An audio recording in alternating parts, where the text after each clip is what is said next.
장군들의 한국 군대의 첫 여자 장군이 바로 독실한 기독교인 양성숙 장군이라는 분이라고 합니다. 그분의 부모님이 평생 신앙생활을 잘 하셨다고 하였습니다. 11조 생활은 물론이거니와 일평생 농사를 지으면서 꼭 첫 열매를 정성스럽게 바쳐왔다고 했습니다. 그런데 그 부모님의 딸이 이제 대한민국 첫 번째 여자 장군이 되는 축복을 받았다고 합니다. 이 사실 하나만 보아도 사람은 일평생 씨를 뿌리고 사는 것입니다.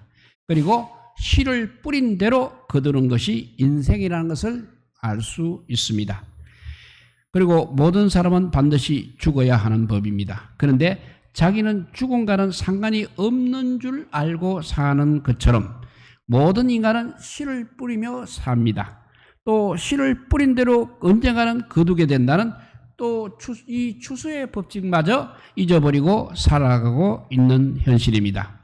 십계명의 자손 3, 4대까지 이르게 된다는 말씀대로 부모님이 뿌린 그 씨를 자손 3, 4대까지 가서라도 그 열매를 반드시 거둔다는 사실을 이것 또한 잊고 사는 사람들이 대부분이라는 것입니다. 사람은 매일매일 씨를 뿌리며 살고 있습니다. 또 그 뿌린 씨의 열매를 거두며 사는 것은 그야말로 변할 수 없는 법칙인 것입니다. 농부들만 씨를 뿌리고 추수하는 것이 아니라 누구나 다 씨를 뿌리며 살아가고 있는 것입니다. 우리의 말, 우리의 생각, 우리의 행동, 이 전체가 다 파종하는 것입니다. 어느 분이 말하기를 생각을 하면 행동을 하게 되고, 생각을 하면 행동을 하게 되고, 행동을 반복하게 되면 결국 습관을 거두게 되고, 또 습관은 성품을 거두게 되고, 성품은 바로 그 사람의 운명을 거둔다고 했습니다. 그러므로 제일 중요한 것이 바로 무슨 생각을 하느냐 하는 것이 제일 중요하다고 하겠습니다. 생각하는 것은 눈에 보이지를 않습니다. 또 남이 알지 못해도 그것은 대단히 중요한 것입니다. 더욱이 영적으로 볼 때 그 사람의 생각을 성령께서 차지하고 있느냐 아니면 마귀가 차지하고 있느냐에 따라서 그 사람의 영원한 운명이 결정된다는 것입니다. 그래서 다윗은 시편 19편 14절에서 여호와여 내 안의 말과 마음의 묵상이 주의 앞에 연락되기를 원하나이다 라고 기도를 하였습니다. 보이지 않는 말과 생각까지도 하나님께서 기뻐하시는 말과 생각을 하게 해달라고 그렇게 기도하는 것입니다. 오늘 본문에도 보면 스스로 속이지 말라 이렇게 말씀하고 있습니다. 이 말씀은 스스로니까 자기를 속이지 말라는 뜻이 되겠습니다. 씨를 뿌린 대로 거둔다는 것을 모르고 아무렇게나 행동하는 사람은 결국 자기를 속이는 그야말로 어리석은 사람인 것입니다. 그 다음에 또 보면 하나님은 업신여김을 받지 아니하시나니 라고 했습니다. 이 말씀은 하나님은 절대로 우롱당하지 않는 분이라는 뜻입니다. 우리들은 하나님이 안 계신 것처럼 행동을 하고 있지만 반드시 심은 대로 거두게 하신다는 뜻입니다. 하나님은 절대 우롱당하는 분이 아니시고 심은 대로 반드시 거두게 하시는 분이십니다. 좋은 씨를 뿌리면 반드시 좋은 열매를 거둡니다. 나쁜 씨를 심게 되면 나쁜 씨를 심으면 반드시 나쁜 열매를 반드시 거두게 되는 법입니다. 그뿐 아니라 하나를 심게 되면 수백 배, 수천 배로 많이 거두게 되는 것입니다. 오래전에는 전까지 보면 시골에서 밤나무 한 그루에서 밤을 몇 가만이나 따서 대학 공부까지 시킬 수 있었습니다. 밤 한 톨 이렇게 심은 것이 여러 해 후에 밤을 몇 가마씩 따서 그렇게 대학 공부를 시켰습니다. 그러니 이 심고 거두는 법칙이 얼마나 중요한지를 알아야 하겠습니다. 봄철에 농부들만 심고 가을에 거두는 것이 아닌 것입니다. 우리 모든 인간은 매일매일 씨를 심으면서 살고 있습니다. 그것이 바로 우리의 생각, 우리의 말하는 것, 우리의 행동하는 것, 이 모든 것이 다 씨를 뿌리는 것입니다. 무더운 여름날 농촌에서 한 아버지가 젊은 아들에게 콩을 한 말 주면서 그것을 밭에 심으라고 주었습니다. 그러더니 한 줄 심다가 너무 덥기도 하고 땀도 많이 나니까 강물에 가서 모욕을 하며 즐겁게 놀라보니까 벌써 해질녘이 되었습니다. 하는 수 없이 콩 한 말을 한 군데에다 퍼붓고 들어가서는 다 심었다고 아버지께 거짓말을 하였습니다. 한 달이 이제 훨씬 지나서 자세히 보니까 한 군데서 콩나물 시루처럼 소복하게 솟아나 오르는 것을 보고 큰 벌을 주었다고 합니다. 이렇게 추수의 법칙이 있는 것을 모르고 사는 사람이 너무나 많다는 것입니다. 세상에서는 선악간에 판결이 나지 않는 경우도 있습니다. 그러나 걱정할 필요는 없는 것입니다. 왜냐하면 최후에 우리 하나님께서 심판하시는 때가 반드시 있기 때문인 것입니다. 사도행전 17장 30절과 31절에 보면 이제는 어디든지 사람을 다 명하여 회개하라 하였으니 이는 정하신 사람으로 하여금 천하를 공의로 심판할 날을 작정하시고 라고 하였습니다. 하나님의 달력에는 이 천하를 심판하실 날이 작정되어 있다는 말씀입니다. 그 심판할 날이 오기 전에 또 우리의 호흡이 끊어지기 전에 우리는 예수님을 믿고 구원을 반드시 받아야 하는 것입니다. 요한계시록 20장에 보면 하나님의 크고 흰 보좌, 백보좌, 흰 보좌 앞에 심판의 부활을 얻은 자들이 자기가 행한 대로 심판을 받고 둘째 사망 곧 불문에 던져진다고 말씀하셨습니다. 세상 사람의 눈을 피하여 살다가 죽었다고 하더라도 심판의 날에는 부활하여 크고 흰 보좌 앞에 서서 반드시 심판을 받게 된다는 말씀이 되겠습니다. 그러니 첫 번째로 우리는 좋은 씨를 심어야 하겠습니다. 인간의 은행, 심사 모두가 다 종자를 뿌리는 삶이라고 했습니다. 악한 씨를 심지 마시고 좋은 씨, 복받을 씨를 심으며 살아야 합니다. 그래서 7절에 스스로 속이지 말라. 하나님은 업신여김을 받지 아니하시나니 사람이 무엇으로 심든지 그대로 거두리라고 했습니다. 그러니까 콩을 심으면 콩이 나는 것입니다. 또 팥을 심으면 팥을 거두는 법입니다. 좋은 씨를 심으면 좋은 열매를 맺는 것입니다. 복받을 씨를 심으면 언젠가 복의 열매를 거두게 되는 것입니다. 의를 심으면 의의 열매를 거두게 됩니다. 친절을 심으면 친절을 거두게 되는 것입니다. 화평을 심으면 화평을 거두게 되고 사랑을 심으면 사랑을 거두는 법인 것입니다. 누가복음 6장 38절 말씀입니다. 주라 그리하면 너희에게 줄 것이니 곧 후히 되어 누르고 흔들어 넘치도록 하여 너희에게 안겨주리라. 너희의 헤아리는 그 헤아림으로 너희도 헤아림을 도로 받을 것이니라 했습니다. 이 말씀도 결국 따지면 심은 대로 거두게 해 주시겠다는 말씀인 것입니다. 잠언 19장 17절 말씀입니다. 가난한 자를 불쌍히 여기는 것은 여호와께 꾸이는 것이니 그 선행은 반드시 갚아 주시리라고 하셨습니다. 특히 하나님께 직접 축복의 씨앗을 뿌리는 방법은 말라기 3장 10절에 있습니다. 말라기 3장 10절을 읽어보면 만군의 여호와가 이르노라. 너희의 온전한 11조를 창고에 들여 나의 집에 양식이 있게 하고 그것으로 나를 시험하여 내가 하늘 문을 열고 너희에게 복을 쌓을 것이 없도록 붙지 아니하나 보라고 했습니다. 이 말씀보다 더 중요한 축복의 열매를 거두는 파종의 방법은 없다는 것입니다. 우리의 자손이 복을 받습니다. 우리의 교회가 복을 받습니다. 우리의 나라가 복을 받도록 좋은 씨, 복받을 만한 씨를 많이 뿌리며 사시기 바랍니다. 자식들에게 재산을 마련해 주지 못해도 그들이 복받으러 복을 받을 수 있도록 씨는 부지런히 뿌리며 사시기를 주님의 이름으로 축원합니다. 이렇게 좋은 씨를 심어야 하는 것입니다. 두 번째는 될 수 있는 대로 많이 심도록 하시기 바랍니다. 기왕이면 좋은 씨, 복 받을 씨를 많이 심어서 많이 거두도록 해야 하겠습니다.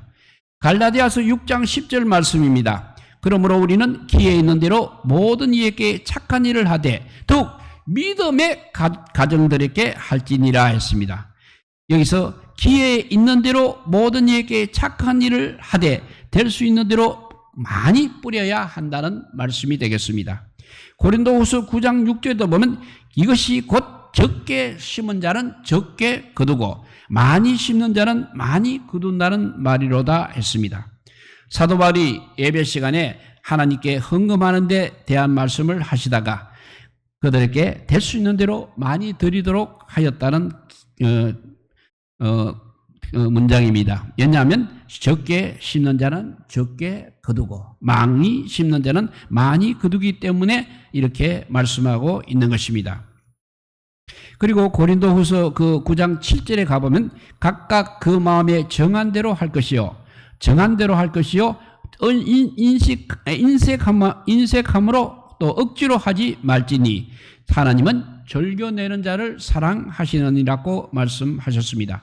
미리미리 그러니까 정성을 다해 준비했다가 기쁜 마음으로 바치되 절대로 인색한 마음으로 억지로 하지 말라고 하였습니다. 특별히 하나님은 절교내는 자를 사랑하신다고 하신 말씀을 우리가 반드시 기억해야 되겠습니다. 하나님은 즐거운 마음으로 헌금하는 자를 이렇게 사랑하신다고 하셨습니다. 첫째, 우리 좋은 씨를 심어야 하겠습니다. 두 번째는 많이 심도록 하시기 바랍니다. 세 번째는 이제 낙심하지 말고 심어야 하겠습니다. 오늘 9절 말씀에 보면 우리가 선을 행하되 낙심하지 말진지 포기하지 아니하면 때가 이름에 거두리라고 하였습니다. 어떤 종려는 당년의 열매를 거두게 됩니다. 또 어떤 종려는 몇 년 후가 지나야 거두게 되는 것도 있는 것입니다. 우리가 선을 행하고 좋은 씨를 심어도 칭찬을 못 듣고 도리어 핍박을 받고 축복이 오지 않을 때 낙심하기 쉽다는 것입니다. 여기서 포기하지 아니하면이라는 말은 지쳐서 쓰러지지 아니하면이라는 뜻입니다. 그러므로 우리는 낙심하지 말고 꾸준히 좋은 씨를 심으며 살아야 하겠습니다. 이 세상에 못 거두게 된다면 영원한 하나님 나라에서 반드시 받게 되는 것입니다. 그래서 시편 126편 5절과 6절에 보면 눈물을 흘리며 씨를 뿌리는 자는 기쁨으로 거두리로다. 울며 씨를 뿌리러 나가는 자는 정녕 기쁨으로 그 단을 가지고 돌아오리로다 라고 말씀하셨습니다. 이렇게 먼저 첫 번째는 좋은 씨를 심어야 하고 두 번째는 될 수 있는 대로 많이 심도록 해야 합니다. 그리고 세 번째는 절대 낙심하지 말고 심어야 합니다. 이 땅에서 못 거두면 영원한 하나님 나라에서 받게 되는 것입니다. 네 번째는 영적인 것을 영원한 밭에 심어야 합니다. 우리가 복받을 씨를 심고 좋은 씨를 심어서 좋은 열매를 거두는데 삶의 목적이 있는 것은 아닙니다. 그렇다면 그것은 바로 기복신앙에 해당되는 것입니다. 우리의 목적은 그 받은 열매와 축복을 하나님을 위해 쓰기 위한 것입니다. 최종적으로 우리는 하나님 나라에 가서 영원한 상급을 받는 데 있다는 것입니다. 그러므로 우리는 이 세상에서 육신을 위해 심지 말고 영적으로 심어야 하고 영원히 썩지 않은 하나님 나라에서 상을 받기 위해서 심어야 하는 것입니다. 오늘 8절에도 보면 자기의 육체를 위하여 심는 자는 육체로부터 썩어질 것을 거두고 성령을 위하여 심는 자는 성령으로부터 영생을 거두리라고 말씀하셨습니다. 또 루가복음 16장에 보게 되면 한 청지기가 이제 주인의 재산을 맡아 했습니다. 그런데 그 주인의 재물을 그 청지기가 낭비하고 잘못한다는 말을 듣고 주인이 이제 사표를 내라고 하였습니다.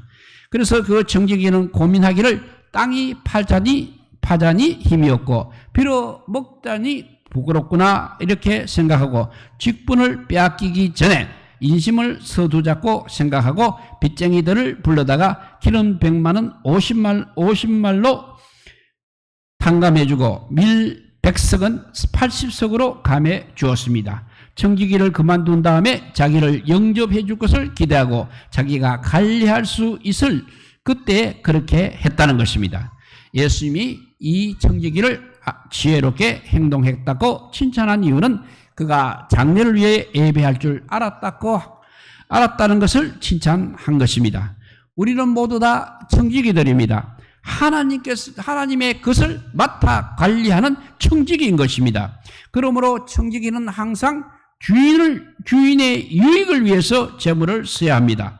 또 주인이 기뻐하는 일을 위해서 써야 한다는 것을 교훈해 주고 있는 것입니다. 여기서 가장 핵심이 되는 말씀은 뭐니 해도 세상 물건은 우리가 다 놓고 가야 하는데 있다는 것, 이거 하나와 내가 맡아 가지고 있는 동안 장차 하늘나라에 가서 상을 받을 수 있도록 해야 한다는 이 두 가지를 강조하고 있습니다. 그리고 내가 가지고 있는 동안은 절대 내 것이 아니라는 것입니다.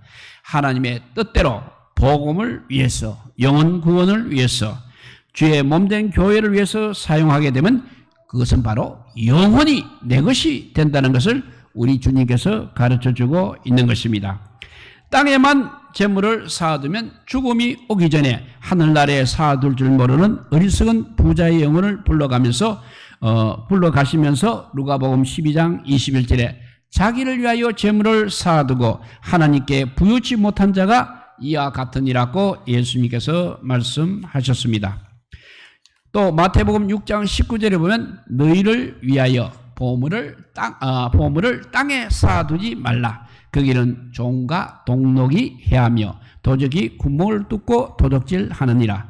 오직 너희를 위하여 보물을 하늘에 쌓아두라. 거기는 좀이나 동록이 해하지 못하며 도적이 구멍을 뚫지도 못하고 도적질도 못하느니라. 너의 보물이 있는 곳에서는 너의 마음도 있느니라고 말씀하셨습니다. 가장 지혜롭게, 결론적으로 가장 지혜롭게 씨를 뿌리는 사람은 기회가 있을 때마다 하늘에 보화를 쌓아두는 사람입니다. 그것이 바로 현세와 내세 다 복을 받는 길입니다. 가장 좋은 파종자는 썩어질 육신을 위하여서가 아니라 영적인 것을 위해서 심고 영원한 상급을 위해서 심어두는 사람이 가장 훌륭한 파종자요, 가장 지혜롭게 씨를 뿌리는 사람입니다. 이렇게 씨를 뿌리는 참으로 훌륭한 파종자들이 다 되시기를 주님의 이름으로 축원드립니다. 기도하겠습니다. 사랑의 하나님 감사합니다. 이 땅에 얼마나 많이 가지고 있느냐가 문제가 아니라 얼마나 좋은 씨를 심어야 하는 것이 문제고, 그리고 될 수 있는 대로 좋은 씨를 많이 심어야 할 뿐만 아니라 영적인 것을 영원한 밭에 심어야 한다고 우리에게 가르쳐 주셨습니다. 왜냐하면 이 땅의 것들은 다 끝이 오고 다 사라지는 것들이지만 하늘에 쌓아둔 보물은 영원히 변하지 않는다는 것이고 우리가 언제든지 가서 받을 수 있는 복이라고 우리에게 가르쳐 주었습니다. 그럼에도 불구하고 이 세상이 마치 전부인장 살아가는 어리석은 자들이 이 세상을 대부분 지배하고 있습니다. 불쌍한 자들을 주님께서 불쌍히 여겨주셔서 이제부터라도 생각을 바꾸게 하여 주시고 좋은 씨를 많이 심어서 하늘나라에 쌓아두는 우리 모두가 되게 하여 주시기를 간절히 빌고 원하올 때 이 모든 말씀 아무 공도 없으나 우리 구주 예수 그리스도 이름으로 기도드리옵나이다. 아멘. 우리